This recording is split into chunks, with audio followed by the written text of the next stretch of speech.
சொல்லுங்க. எது கருப்பாடுங்களா வெள்ளாடுங்களா? ஓ, கருப்பாடு வெள்ளாடா. இது என்ன சாப்பிடும் சார்? எது கருப்பாடா வெள்ளாடா? கருப்பாடு சொல்லுங்க. கிராஸ் சாப்பிடும். வெள்ளாடு என்ன சாப்பிடும்? அதுவும் கிராஸ் தான் சாப்பிடும். ராத்திரி எங்க தூங்கும்? கருப்பாடா வெள்ளாடுங்களா? ஏன்பா வெள்ளாடு எங்க தூங்கும்?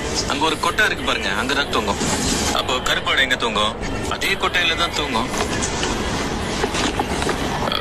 சரி, இது குடிக்க என்ன குடிப்பீங்க? என்ன குடிக்கும்? எது சார், கருப்பாடா வெள்ளாடுங்களா? கருப்பாடுக்கு சொல்லுங்க, தண்ணி குடிக்கும். வெள்ளாடுக்கு என்ன கொடுப்பீங்க? அதுவும் தண்ணி தான் சார் குடிக்கும். எருமை ரெண்டுத்துக்கு ஒரே பதில் தான். அப்புறம் என்னோட கருப்பாட வெள்ளாடா கருப்பாட வெள்ளாடான்னு கேட்டு உயிரை வாங்கிட்டு இருக்க ராஸ்கல். கருப்பாடு தான் எங்களுதுங்க. ஓ, வெள்ளாடு அதுவும் எங்களுதுதான்.